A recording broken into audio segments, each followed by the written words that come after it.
The autumn rain hammered against the windows of the small Seattle apartment as Maya Harper wrestled with three pairs of tiny shoes. Her triplets, Emma, Lily, and Noah, bounced around her like excited puppies, their matching green eyes sparkling with mischief. At 28, Maya had perfected the art of controlled chaos, but today felt different. Today marked exactly 5 years since she'd fled New York with nothing but her pregnancy test and a broken heart. "Mommy, can we go to the park?" Emma tugged at her sleeve, her pigtails bouncing with enthusiasm. Maya glanced at the rain-soaked streets below their third-floor walk-up. The apartment was tiny, barely enough room for the four of them, but it was theirs. She'd worked 3 jobs to afford it, sacrificing sleep and sanity to give her children a safe place to call home. "Sweetie, it's pouring. Maybe tomorrow when the sun comes out." "But we promised the ducks," Lily chimed in, her lower lip trembling in that way that always melted Maya's resolve. "Remember? We said we'd come back today." Noah, the quieter one who spoke more through drawings than words, simply held up a bag of stale bread they'd been saving all week. His green eyes, so much like her own yet somehow different, pleaded silently. He'd been having nightmares again, the kind where he woke up crying about the daddy he'd never met, but somehow missed anyway. Maya sighed, checking her phone. Her shift at Frank's Diner didn't start for 3 hours, and the tips from lunch service had been good yesterday. Maybe she could afford to give them this one small joy. Against her better judgment, she grabbed their raincoats from the hooks by the door. 20 minutes. That's it. Then we need to get you all fed before Mommy goes to work." "Yay!" Emma threw her arms around Maya's legs. "You're the best mommy in the whole world." Maya's heart squeezed. If only she felt like it. Most days she felt like she was barely holding it together, one crisis away from completely falling apart. But she plastered on a smile and herded her children toward the door. The park was nearly deserted, just how Maya preferred it. Fewer questions about why her kids had no father. Fewer pitying looks from other parents who whispered behind their hands about the young, single mother who always looked exhausted. Fewer reminders that she was doing this alone while other families had help, had partners, had the luxury of sharing the load. The triplets raced toward the pond, their laughter cutting through the dreary afternoon like sunshine. Maya watched them from a bench, her body sagging with the weight of constant vigilance. She'd been up since 4 that morning, packing lunches, doing laundry in the building's basement, and preparing breakfast. Tonight after her shift, she had online classes for the degree she was trying to finish, 1 credit at a time. Her phone buzzed. Frank's name flashed on the screen, and Maya's stomach dropped before she even answered. Nothing good ever came from Frank calling early. "Maya, I need you here now. Sarah called in sick, and we've got a corporate party booked for 50 people. There's some big tech company doing a team building thing. Tips should be good." Maya's heart sank as she watched her children. Emma was demonstrating her ballet moves to an imaginary audience. Lily was carefully arranging breadcrumbs in patterns. Noah stood at the water's edge, his small shoulders hunched against the rain, looking more melancholy than any 5-year-old should. "Frank, I have the kids. I can't just leave them. Bring them. Set them up in the back office with those tablets. I'll pay you double, Maya. Triple if this party tips well. You know I wouldn't ask if it wasn't important. Triple pay. That was rent. That was the car repair she'd been putting off for 3 months. That was maybe finally being able to buy Emma the ballet shoes she'd been begging for." Maya squeezed her eyes shut. "Okay, give me 30 minutes. She ended the call and stood calling out to the triplets. But they'd wandered further than she'd realized, and following a particularly brave duck around a cluster of trees near the far side of the pond. Maya jogged after them, her worn sneakers splashing through puddles, her heart rate picking up the way it always did when her children weren't in her direct line of sight.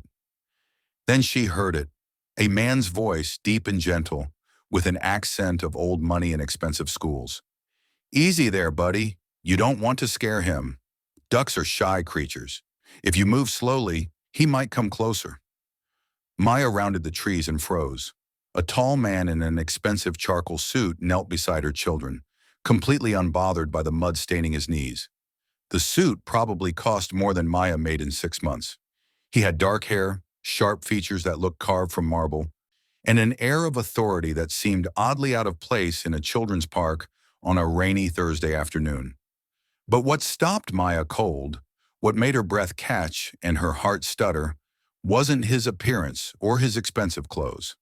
It was the way Noah had grabbed his hand. Noah, who never touched strangers. Noah, who sometimes went entire days communicating only through his drawings. Noah, who flinched away from loud voices and unexpected contact. He was holding this stranger's hand like it was the most natural thing in the world. "Excuse me," Maya's voice came out sharper than intended, edged with panic and something else she couldn't name. "What are you doing with my children?"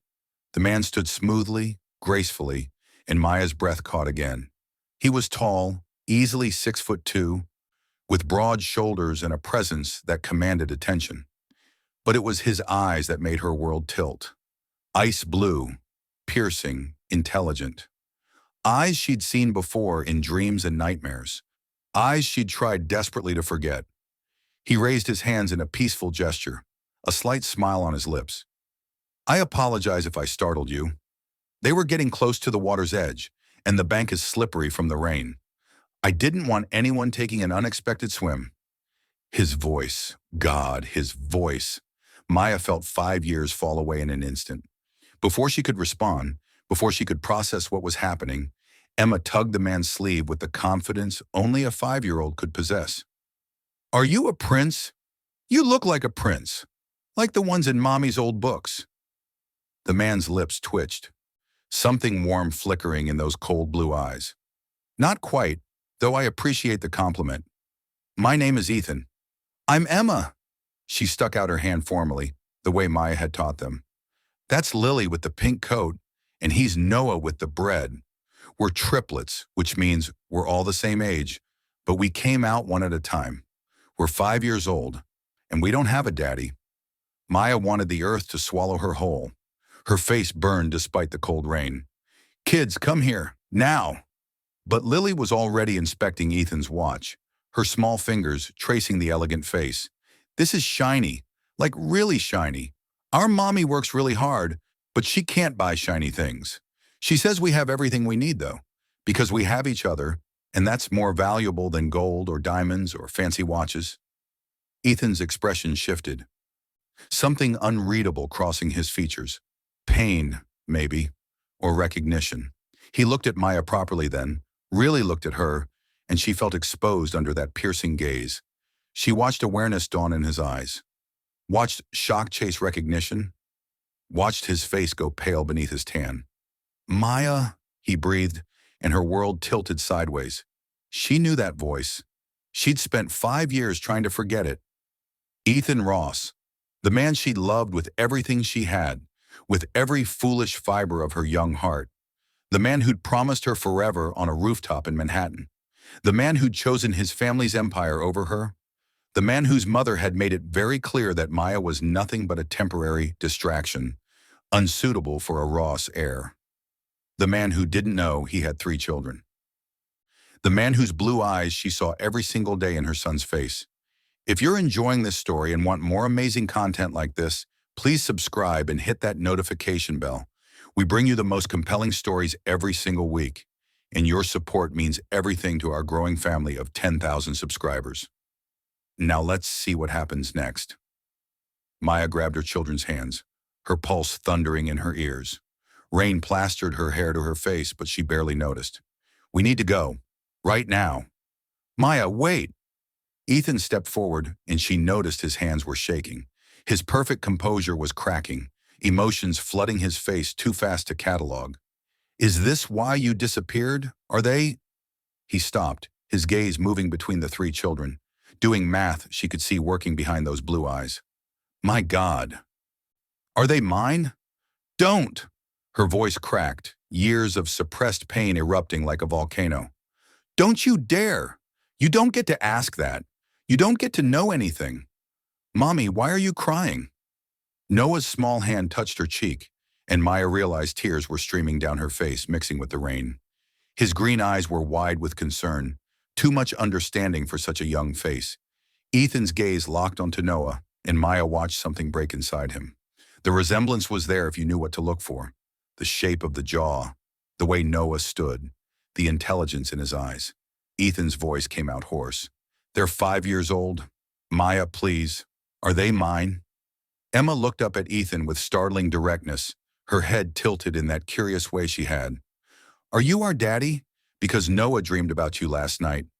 He woke up crying and drew your picture. He has a whole notebook of daddy pictures. Show him, Noah." The world seemed to stop. Maya watched as Ethan's face went from pale to flushed, emotions cascading across his features, too fast to track. Noah, who never shared his drawings with anyone except his sisters and Maya, was pulling a crumpled piece of paper from his pocket.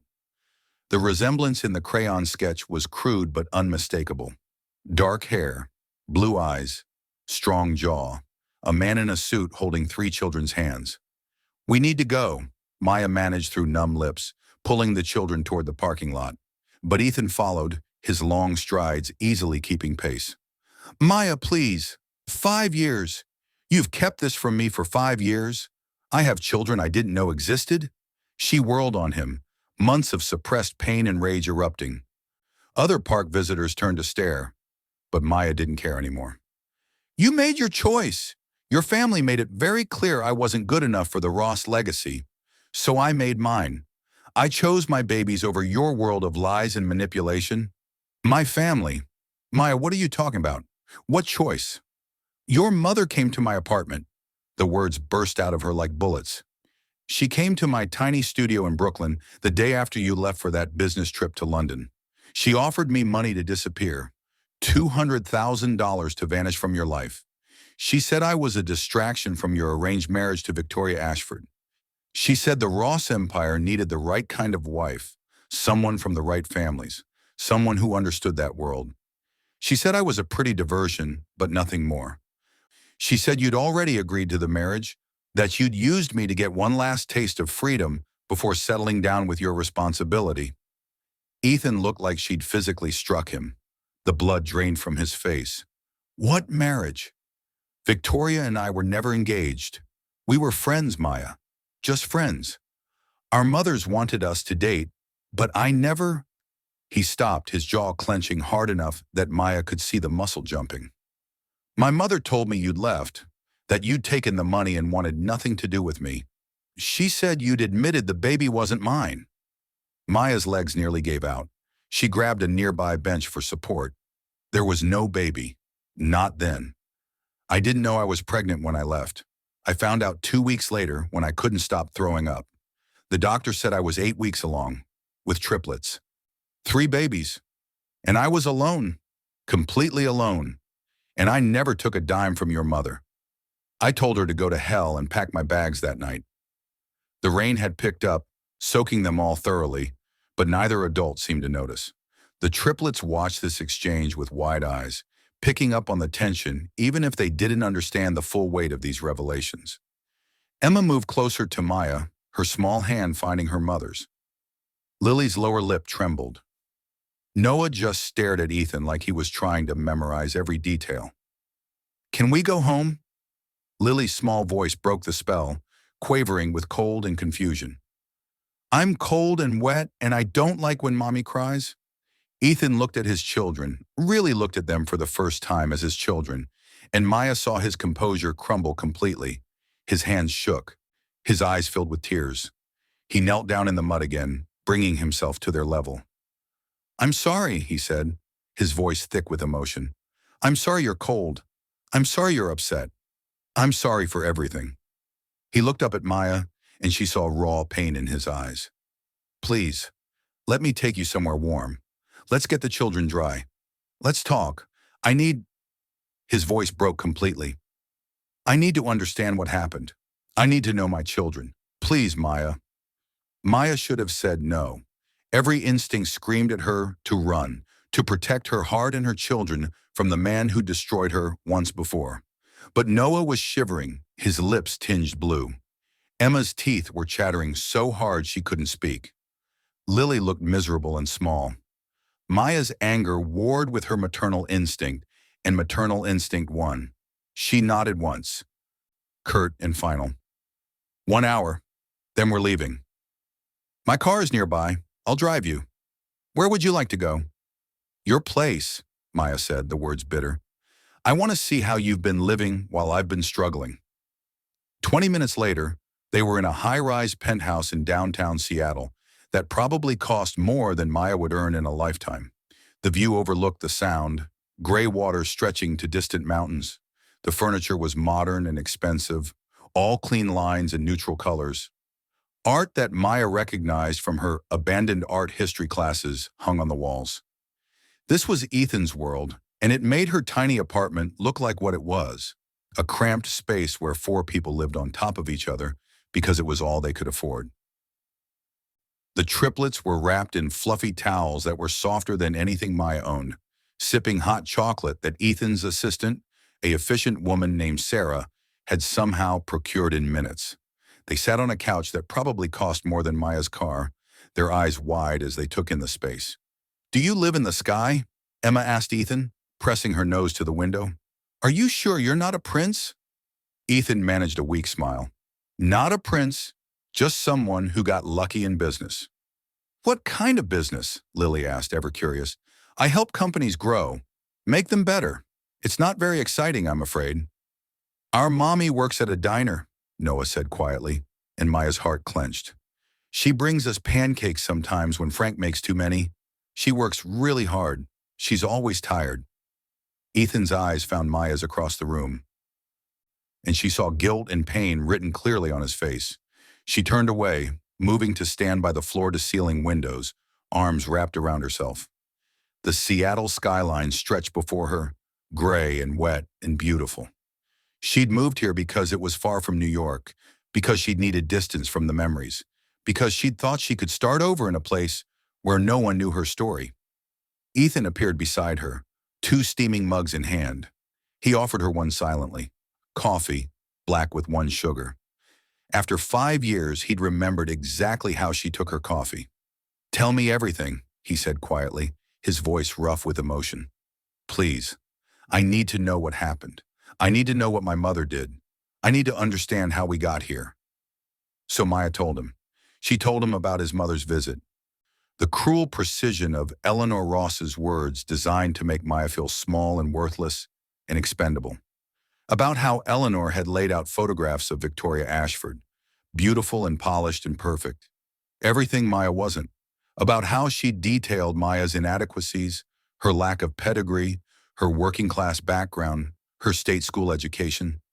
About how Eleanor had made it clear that someone like Maya could never fit into the Ross world, would only drag Ethan down, would be a liability to the empire they'd spent generations building. She told him about packing her bags with shaking hands, about leaving New York on a Greyhound bus with $300 and a broken heart, about finding out she was pregnant in a clinic in Philadelphia, about the doctor's shocked face when the ultrasound showed 3 heartbeats, about being terrified and alone, and so young, barely 23 with no family support because her parents had cut her off for dropping out of college to be with Ethan. She told him about working 3 jobs while pregnant with triplets, about her feet swelling so badly she had to cut slits in her shoes, about labor that lasted 20 hours and nearly killed her, about hemorrhaging so badly the doctors thought she might not make it, about waking up to see 3 tiny faces and knowing she had to survive, had to be strong, had to be everything they needed because they had no one else.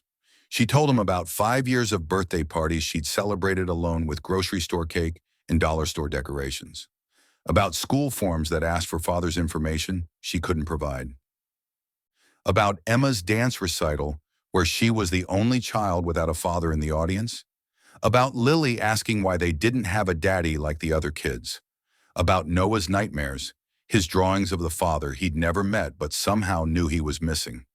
She told him about the exhaustion that never went away, about falling asleep standing up at work, about choosing between buying herself new shoes or getting the kids winter coats, about applying for assistance and feeling the shame of needing help, about every single moment of the last 5 years that she'd survived through sheer stubborn will because her children needed her. Ethan listened without interrupting, but Maya watched his knuckles turn white around his mug. She watched tears track down his face. She watched his chest heave with suppressed sobs. When she finished, silence stretched between them, broken only by the children's chatter in the next room, where Sarah was showing them games on a tablet. "My mother told me you'd had an abortion," Ethan finally said, his voice hollow and broken. "She said you'd called her 3 days after I left for London, crying hysterically, saying you couldn't handle being with someone like me, that the pregnancy was a mistake you'd fixed. She said you'd taken the money and bought a ticket to California, that you'd explicitly told her never to contact you again, and that if I tried to find you, you'd get a restraining order." Maya felt sick. The depth of Eleanor's manipulation was staggering. She lied to both of us. She destroyed us both. "I should have looked for you anyway, should have fought harder, should have questioned her story. I was so angry, so hurt. I thought you'd killed our child. I thought you'd used me and thrown me away. I thought—" He stopped, scrubbing a hand over his face. "It doesn't matter what I thought. I was a coward. I believed her because it was easier than fighting. I abandoned you when you needed me most. I left my children to grow up without a father.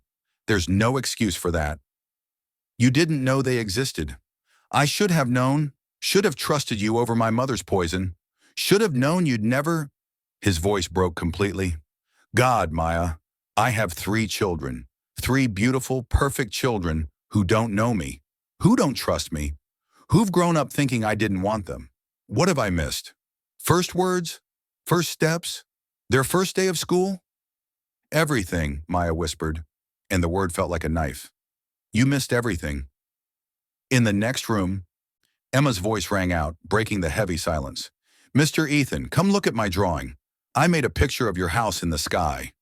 Ethan moved toward the door, then paused, looking back at Maya. His face was ravaged, tear-stained, destroyed. "What do I tell them? How do I explain this?" "The truth," Maya said, though it terrified her more than anything. "They deserve the truth, all of it. They're young, but they're smart. They'll understand." What happened next changed everything in ways Maya couldn't have predicted.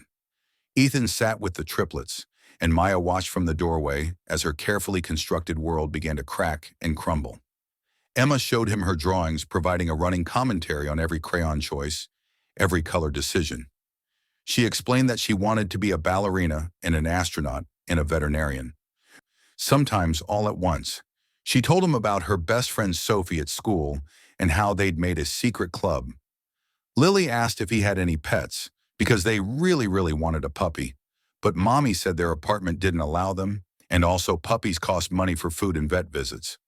She showed him the bracelet she'd made from yarn, explaining the patterns she'd invented. She asked if he liked pink because it was the best color, and anyone who said otherwise was wrong.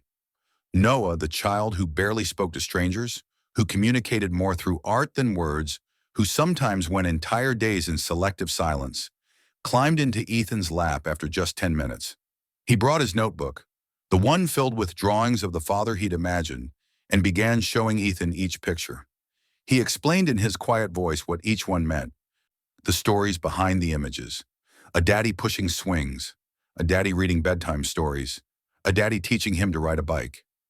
Maya saw Ethan's face when Noah's small body relaxed against his chest, when Noah's head found the hollow of Ethan's shoulder like it was made to fit there. She saw wonder and love and grief all tangled together in his expression. She saw him hold his son like Noah was made of glass and gold and starlight, one hand cradling Noah's head, the other wrapped securely around his small body. She saw a man falling completely, irrevocably in love with children he'd just learned existed, and she knew with terrifying certainty that everything was about to change.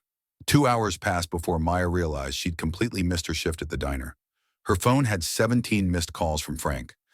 The children should have been fed and in bed an hour ago. Nothing about the situation was following the careful routine she'd built to keep their lives stable. The children were now asleep in Ethan's guest room, a space that was bigger than their entire apartment. They'd fallen asleep mid-cartoon, exhausted from the emotional upheaval of the day. Sarah had somehow produced children's pajamas and tucked them in with a competence that suggested she'd done this before. Maya was pacing Ethan's living room like a caged animal, her phone clutched in her hand. "I need to take them home. I have to call Frank and apologize. I need to figure out how to explain this to them. Call in. I'll compensate you for the lost wages. I'll compensate Frank for the inconvenience. It's not about the money, Ethan. Though of course it was partly about money. It was always about money when you had none. This is my life, our life. You can't just swoop in with your penthouse and your assistant and your money and fix everything. I'm not trying to fix everything. His voice was sharp now, controlled fury underneath the careful words. But I am their father, Maya, and I've been kept from them for 5 years. 5 years of their lives that I can never get back. You think I wanted this? Maya's voice rose, months of exhaustion and stress pouring out. You think I enjoyed struggling alone? Being so exhausted I literally fell asleep standing up at work? Explaining to Emma why we can't afford the dance classes all her friends take? Watching Noah cry because kids at school said he's weird for not having a dad? Seeing Lily try to draw what she thinks a father looks like because she's never met one? Then let me help. Let me be there for them. For you, let me make up for the last 5 years. We don't need your guilt money. This isn't about guilt. Ethan crossed the room in 3 long strides, stopping just inches from her. Close enough that Maya could smell his cologne, expensive and familiar, bringing back memories of nights she'd tried to forget. This is about my children. Our children. This is about the fact that I have missed 5 years of their lives because my mother is a manipulative monster who destroyed both our lives for the sake of some imaginary dynasty. And it's about the fact that I never stopped loving you, Maya. Not for one single day. Maya's breath caught in her throat. Don't. Don't do this to me. Why? Because it's inconvenient? Because it's been 5 years? Because you've built a life without me? He ran a hand through his hair, frustration and pain written in every line of his body. I mourned you, Maya. I mourned us. I mourned the child I thought you'd killed. Every relationship I tried after you ended, because they weren't you. Do you know how many times I've driven past your old apartment building in New York, hoping against hope to see you? How many private investigators I hired to try to find you? You looked for me? Of course I looked for you. You are everything to me. When you disappeared, when my mother told me what supposedly happened, part of me died. I threw myself into work because it was the only thing that didn't hurt. I built my company into an empire because I had nothing else to live for. And every single day I wished I could go back and change what happened. I wished I'd fought harder for you. I wished I'd told my mother to go to hell instead of believing her lies. Ethan, I understand why you left. I understand why you didn't tell me about the pregnancy. I understand every choice you made because they were the only choices my mother gave you. But I'm here now. I know the truth now. And I'm not walking away from my children. Or from you. Not again. Not ever. Maya wanted to run, wanted to grab her children and flee back to their tiny apartment where life was hard but predictable, where the rules were clear and she knew how to survive. But she saw the determination in Ethan's eyes, the same stubborn will that had built him a business empire. And she knew running wasn't an option anymore. So what do you want? Her voice came out small, defeated. I want to be their father. I want to wake them up in the morning and make them breakfast. I want to take them to school and help with homework. I want to be there for scraped knees and bad dreams and first crushes. I want to make up for 5 years of missed birthdays and Christmases and everyday moments. I want... He stopped, something vulnerable crossing his features. I want a chance to be a family, with you, with them. I want everything I should have had 5 years ago. We can't just pick up where we left off. Too much has happened. Too much has changed. I know that. I'm not asking to. But we can start over. Slowly. Carefully. Let me prove I'm not the man who let you go. Let me prove I'm the man they deserve as a father. The man you deserve as a partner. Maya looked at him, really looked at him, and saw the truth in his eyes. He meant every word. And despite everything, despite the pain and the years, and the impossibility of it all, she wanted to believe him. One step at a time, she finally said. You want to be in their lives? Fine, but you earn it. You show up. You prove you're not going to disappear the moment things get hard. I'll show up every single day for the rest of my life if that's what it takes. And your mother? Your family? The Ross empire that was so important you let me go? My mother is dead to me as of today. I'll be contacting my lawyers tomorrow to remove her from any position of power in my life or my company. As for the Ross Empire, he laughed bitterly. It can burn to the ground for all I care. My family's here. In that bedroom, those 3 children are my empire now. Everything else is just noise. Over the next 3 weeks, Maya's carefully constructed world transformed in ways both terrifying and wonderful. Ethan showed up every morning at 6 a.m. to help with breakfast. He learned that Emma liked her toast cut into triangles, not squares, and that the triangles had to be even, or she'd cry. He discovered that Lily refused to wear anything that wasn't pink, purple, or had sparkles, and that arguing with her about it only made her more stubborn. He figured out that Noah communicated more through drawings than words, and that the best way to connect with him was to sit quietly and draw together. He attended parent-teacher conferences, sitting beside Maya in chairs designed for much smaller people, listening as Mrs.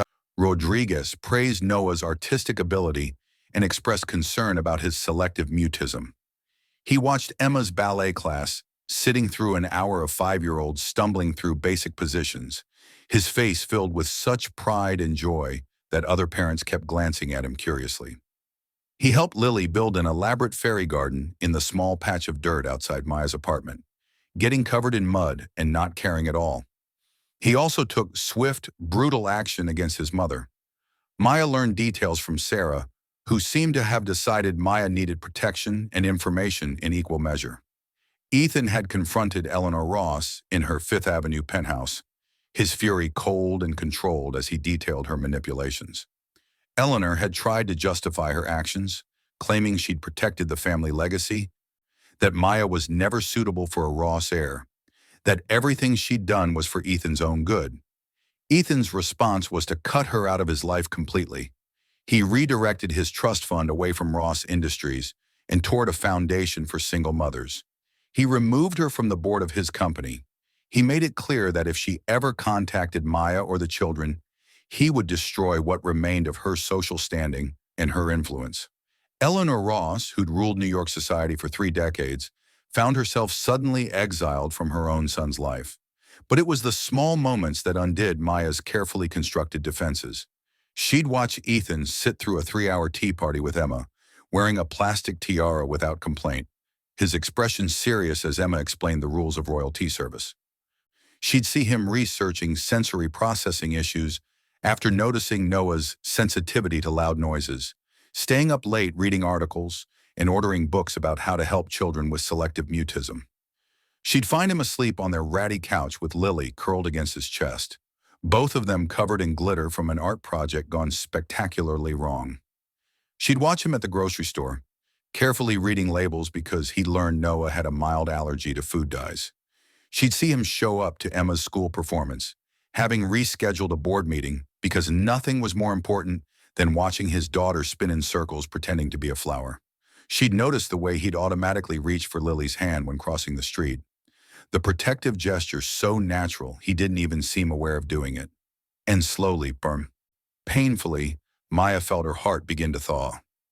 One evening, after the children were asleep, Maya found Ethan standing in their cramped living room, looking at the photo wall she'd created. 5 years of birthdays documented in cheap frames. First days of school captured on outdated phones. Halloween costumes made from thrift store finds and creativity. Christmas mornings celebrated with presents from dollar stores wrapped in newspaper because wrapping paper was too expensive. 5 years of a life he'd missed, displayed in painful detail. "I can't get those years back," he said quietly, his voice thick with emotion. "But I swear to you, Maya, I'll spend the rest of my life making up for them." Maya moved to stand beside him, studying the photos she'd looked at 1,000 times. "They love you. It scares me how much they already love you. Emma talks about you constantly. Lily asks every morning if you're coming over. Noah draws pictures of the 4 of us now instead of imagining a father who doesn't exist. And you?" He turned to face her, vulnerability naked on his face. "Is there any chance you could love me again? Or have I destroyed that completely?" She should have said no, should have protected herself and her battered heart, should have remembered the pain of those first months alone and pregnant, when she'd cried herself to sleep every night, should have held onto her anger like a shield. but the truth was complicated and messy and undeniable. I never stopped, she whispered, the confession torn from somewhere deep inside. That's the problem. I spent 5 years trying to hate you, trying to move on, trying to convince myself that I was better off alone. But I never stopped loving you. I just learned to live with the pain of it. Ethan's hands came up to cup her face, his touch gentle and reverent, like she was something precious he was afraid of breaking. His thumbs brushed away tears she hadn't realized were falling. Then let me love you back. Let me love all of you. The stubborn, fierce woman who raised 3 children alone through sheer force of will. The girl who used to dance in the rain and laugh at my terrible jokes. The mother who sacrificed everything for her babies. Let me prove I'm worthy of a second chance. I'm terrified, Maya admitted, her voice cracking. What if your mother was right? What if I'm not good enough for your world? What if... My mother was a bitter, manipulative woman who measured worth in stock portfolios and family trees. You are worth more than every person in her social circle combined. You raised 3 incredible children alone. You survived when most people would have crumbled. You're the strongest person I've ever known. I'm also broken and exhausted and still working minimum wage jobs while you have a penthouse in the sky. Then let me help carry some of that weight.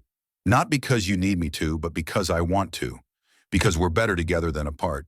Because those 3 children in the other room deserve to see their parents happy. When he kissed her, it felt like coming home after a long, exhausting journey through hostile territory. Like pieces of herself she'd locked away were finally free to breathe again. She kissed him back with 5 years of longing and anger and grief and love all tangled together in a mess of emotion that was too big to contain. They were interrupted by Emma's voice from the hallway, sleepy and confused. "Mommy's kissing the prince!" Maya pulled back to find all 3 children watching them from the doorway, with wide eyes and matching grins. She felt her face flush hot, but Ethan just laughed, the sound rich and full of joy, and held out his arms. The triplets rushed forward in a tangle of small bodies and excited chatter, and suddenly Maya was wrapped in a group hug with the 4 people who meant everything to her.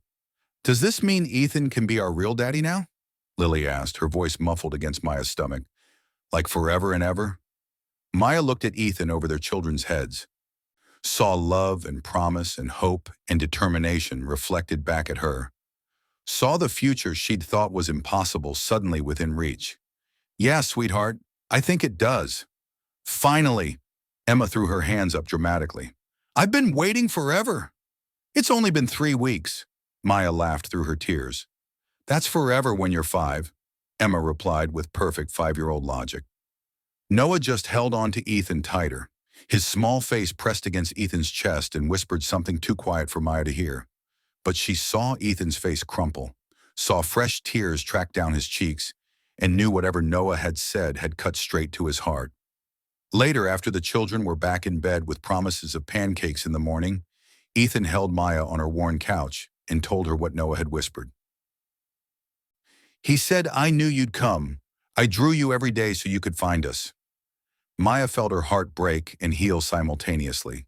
"He's been drawing you since he was old enough to hold a crayon. I didn't understand it at first. He'd never seen a picture of you. But somehow he knew.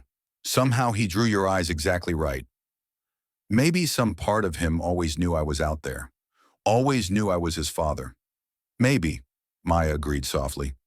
"Or maybe he's just an incredibly intuitive little boy who wished hard enough that it came true." 3 months later, Maya stood in a simple white dress in the backyard of the house Ethan had bought for them. Not a mansion, despite his wealth and despite what he could afford. Instead, it was a warm, welcoming home in a good neighborhood with excellent schools. It had a yard for the children and a studio where Maya could finally pursue the art degree she'd abandoned years ago. It had room for a puppy, because of course they'd eventually caved to the persistent campaign. It had a porch swing and a tire swing, and a garden that Lily had already claimed as her fairy kingdom. Emma, Lily, and Noah stood beside them, the girls in matching purple dresses they'd chosen themselves, and Noah in a miniature suit that made him look impossibly grown up.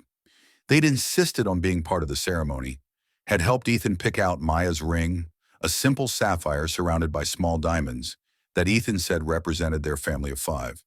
Not flashy or expensive by Ross standards, but perfect for Maya. Eleanor Ross wasn't invited. Neither were most of Ethan's society friends who'd sided with his mother in the aftermath of their very public falling out. Instead, the small gathering consisted of people who mattered. The diner staff who'd covered Maya's shifts when the kids were sick, who'd slipped her extra tips when they thought she wasn't looking. The neighbors who'd watched the triplets when Maya had to work late, who'd helped with childcare, and never asked for anything in return. Ethan's assistant Sarah, who'd become an honorary aunt and the children's favorite babysitter. Marcus, Ethan's business partner, who'd supported his decision to restructure his entire life around his newfound family.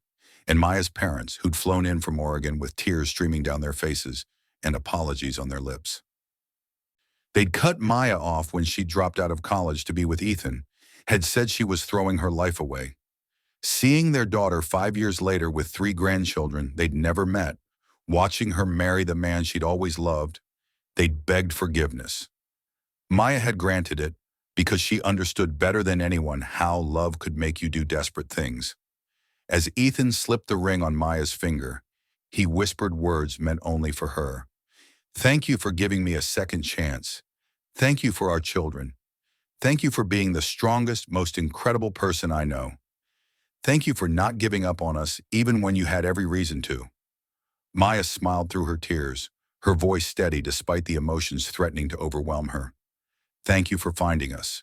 Thank you for fighting for us. Thank you for proving that sometimes broken things can be mended stronger than they were before." When they kissed, the triplets cheered so loudly that birds scattered from nearby trees. Maya heard Emma announce to everyone present, "Now we have a daddy forever, and Mommy's happy again, and we're getting a puppy next week."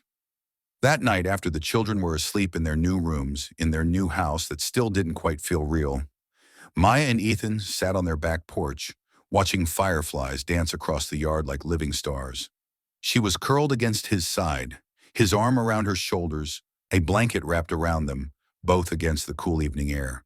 For the first time in 5 years, Maya felt completely at peace. "I have something to tell you," Ethan said, and Maya heard the smile in his voice. "What?" She looked up at him, taking in the joy on his face. "Noah drew me another picture today. Want to guess what it was?" Knowing him, probably a very detailed diagram of how fireflies produce light. He's been researching bioluminescence. Close, it was our family, all 5 of us, in this backyard, with a dog. He paused, his smile widening. "And a baby." Maya's hand instinctively moved to her stomach, to the secret she'd only discovered that morning. "How did he? He's perceptive, always has been. Apparently he noticed you've been tired and turning down coffee. He asked me if we were going to have another baby." "What did you tell him?"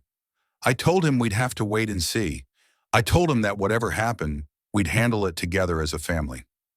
He covered her hand with his, both of them pressing against where their 4th child was growing. "Are we?" "Yes," Maya breathed. "I found out this morning. I was going to tell you tonight after the children were asleep." Ethan pulled her closer, pressing a kiss to her temple. "Another baby. 4 children. Maya, do you realize we're going to be outnumbered?" She laughed, the sound free and light and unburdened. "We've been outnumbered since the triplets learned to walk. This just makes it official." "I love you," he said simply. "I love our chaotic, beautiful life. I love our children. I love this second chance we've been given."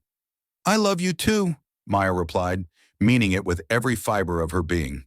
"Even though you're going to spoil them rotten." "Absolutely I am, starting with that puppy Lily has her heart set on, and the ballet lessons Emma wants, and the art supplies Noah needs for his increasingly elaborate drawings. We're going to have a zoo. We're going to have everything." Ethan tightened his arms around her. "Because we have each other." 6 months after that, Maya sat in their living room, surrounded by beautiful chaos. Emma was practicing her ballet routine in the middle of the floor, her movements more graceful now after months of proper lessons. Lily was painting everyone's toenails, including Ethan's and the puppies, because apparently golden retrievers needed sparkly toes too. Noah was curled up with said puppy, a fluffy girl they'd named Stella, reading aloud from his latest book about space exploration, and Ethan was attempting to cook dinner while wearing an apron that said, "World's Best Dad," a Father's Day gift from the triplets that he wore with pride. Maya's hand drifted to her stomach, now round with pregnancy, feeling the baby kick against her palm. Another girl, the ultrasound had revealed. Another daughter to add to their growing family. They'd already picked out a name. Hope. Because that's what this child represented. Hope that broken things could be mended. Hope that love could survive anything. Hope that happy endings were possible even after devastating beginnings. Emma noticed her watching and came over, climbing carefully into her lap, despite being nearly 6 now, and despite Maya's growing belly. "Mommy, are you happy?" Maya looked around the room at this beautiful, chaotic life they'd built. At the man who'd fought to be part of it, who'd proved every single day that he was worthy of their trust. At the children who'd found their father in a park on a rainy day and brought their family together. At the future growing inside her, a symbol of everything they'd overcome. "Yeah, baby, I'm happy. I'm so incredibly happy." "Good, because Daddy let me help with dinner, which means there's sauce everywhere. But he said that's okay because cooking is about the experience, not perfection." Maya laughed, pulling Emma closer. She'd been through hell to get here, had been broken and rebuilt, had raised 3 children alone through pure determination and love, had learned that sometimes the greatest strength isn't in staying together, but in surviving when everything falls apart. But standing in that park on that rainy day, when 3 little voices had called a stranger Daddy, when green eyes had met blue and recognition had sparked like lightning, something had shifted. Some piece of the universe had clicked into place. Some fundamental truth had revealed itself. They'd found each other again, and this time, they were keeping each other forever. Later that night, after telling the triplets about their baby sister and fielding 1,000 excited questions, after tucking 3 overtired children into bed, after celebrating quietly in each other's arms, Maya stood in the doorway of the triplets' room. They were sprawled across their beds, Ethan's DNA written clearly in their features, now that she knew to look for it. Emma with her determined chin and grace, Lily with her kind heart and stubborn will, Noah with his quiet brilliance and artistic soul. They'd found a man and called him Daddy, and in doing so, they'd given Maya back the love she thought she'd lost forever. They'd healed wounds she thought would never close. They'd built a family from broken pieces and made it stronger than it had ever been before. Ethan appeared behind her, wrapping his arms around her waist, his hands coming to rest over where their new baby grew. "Thank you," he whispered against her ear. "For what?" "For them. For us. For giving me the greatest gift I could ever receive. For forgiving me. For loving me despite everything that went wrong." Maya turned in his arms, cupping his face in her hands. "We saved each other." "No," Ethan smiled, kissing her softly. "They saved us. 3 perfect little humans who knew what we needed before we did, who saw a stranger in a park and somehow knew he was their father, who brought us back together despite 5 years and an ocean of pain between us." And he was right. Those 3 children who'd approached a stranger in a park on a rainy day, who'd seen something in him that called to their hearts like a beacon, who'd said the words that changed everything. They'd been the bridge that brought their parents back together. Sometimes the universe works in mysterious ways. Sometimes broken things can be mended into something stronger than they were before. Sometimes love survives impossible odds and emerges victorious on the other side. And sometimes 3 triplets find a man in a park and call him Daddy, setting in motion a love story that was always meant to be, had just taken a longer, harder road to its inevitable conclusion. Their family was complete. Imperfect and chaotic and absolutely perfect in its imperfection. Built from pain and loss and the fierce determination to survive. Held together by love and forgiveness and second chances. Everything they'd always meant to be, just taking the long way home. If you love this emotional story, please subscribe and turn on notifications so you never miss our next incredible tale. What would you do if your children found their father without you knowing? Share your thoughts in the comments.